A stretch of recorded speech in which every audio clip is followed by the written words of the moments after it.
I've been thinking about entitlement recently. Last Christmas, so over a year ago, I cat sat for one of my friends in New Jersey. And so I asked my brother and his wife to come out with me and basically go to New York City, all these days that they were there.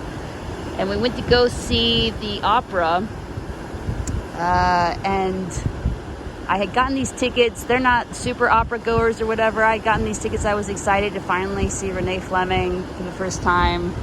And I had gotten tickets that I thought were going to be good. We're going to be over in the balcony, pretty close to the stage, but high up. And when we got there, I couldn't kind of figure things out. I was like, maybe I got the wrong tickets. Maybe we're sitting over here, which basically has zero view. And so I just sat there and thought, this is my fault for getting the wrong tickets. And so I just started thinking we'll have to look up the libretto because we can't even see the super titles. So we can't even understand what's happening in this opera.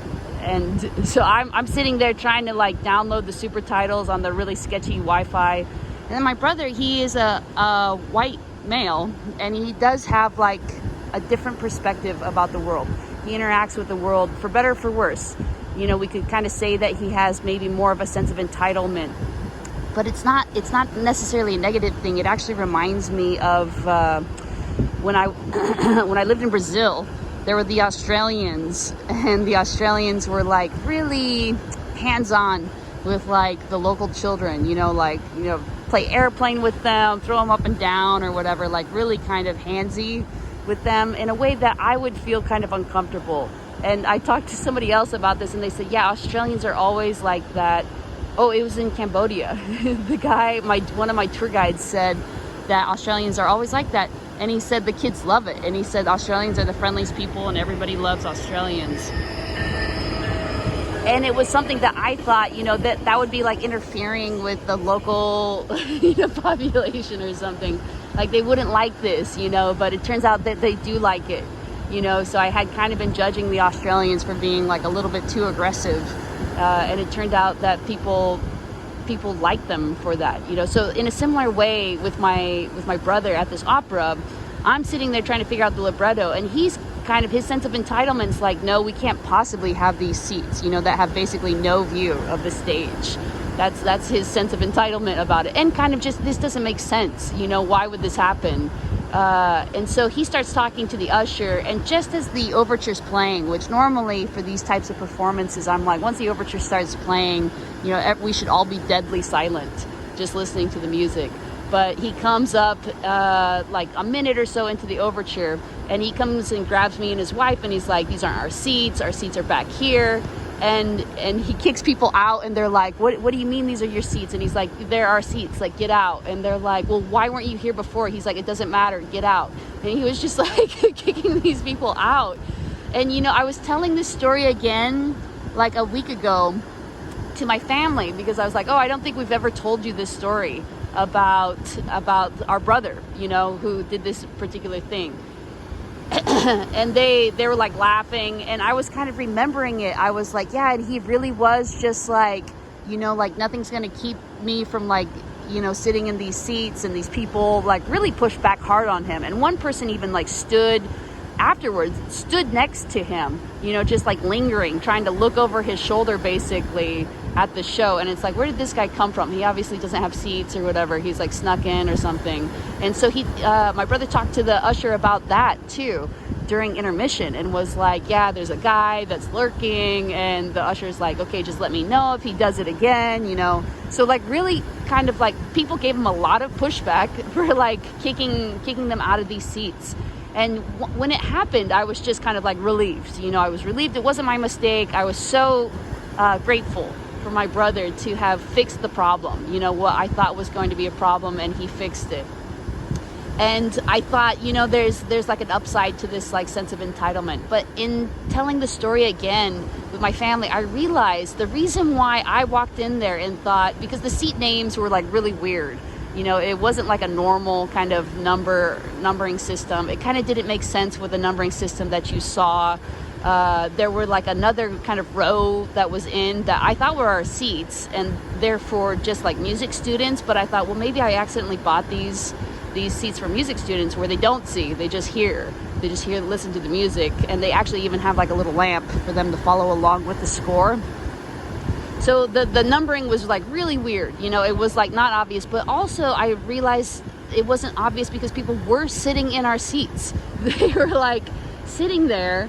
And so when I came in, you know, what would have seemed like our seats, you know, if maybe I had kind of stopped and looked, already had people in them. So I think I just had this like natural bias where I was like, okay, these are our seats because these people are already sitting in these seats, and these people probably belong to these seats. These people probably belong here in these seats. And so telling this story again recently, I thought about this instance. I went Saturday to go see a movie with some friends. Anyone But You. I love a very well done romantic comedy, and this one was like very cheerful, happy, funny.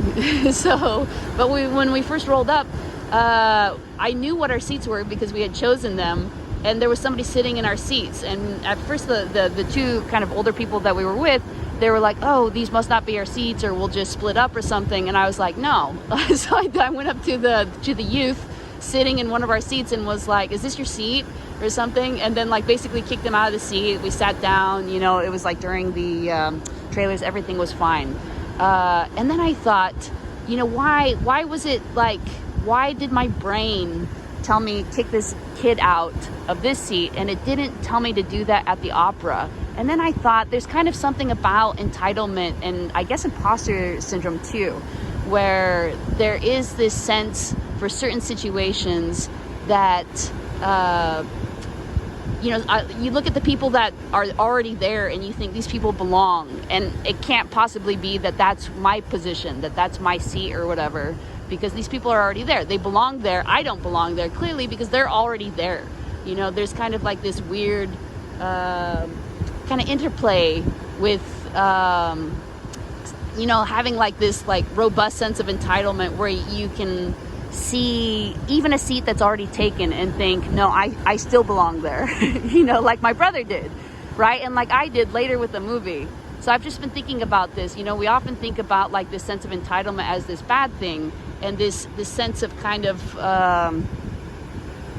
you know, feeling like you belong in every situation. Like even with the Australians, you know, they show up at these other places, and I told my brother, I was like, my natural tendency when I travel is to blend in 100%, you know, to just try to never let anyone know that I don't belong there, that I'm a tourist. And maybe that's the psychopath in me that's just learned how to do that. But he does the opposite. He's always just him wherever he goes. And he always just assumes there's going to be room for him. And the weird thing is, it's like this very self-fulfilling prophecy. There always is room for him. And he with this attitude has been able to make changes in his world that with my attitude have not been able to make, and probably vice versa. I guess probably the long end of this is probably that people should be equally bilingual and fluent and kind of, you know, taking up space and not taking up space depending on what they're feeling or what the circumstances warrant. But I was just thinking about that recently, about like, because I thought many times since the opera incident, like, why didn't I notice that those weren't our chairs, you know? And some of it was the red-eye flight we had taken, you know, some of it was like the hours and hours of walking around during Christmas New York. Some of it, you're sure, all these different reasons, but also those people were sitting there. You know, I just naturally assumed. It's just interesting to realize our natural biases, our natural assumptions, and the way that they hurt us.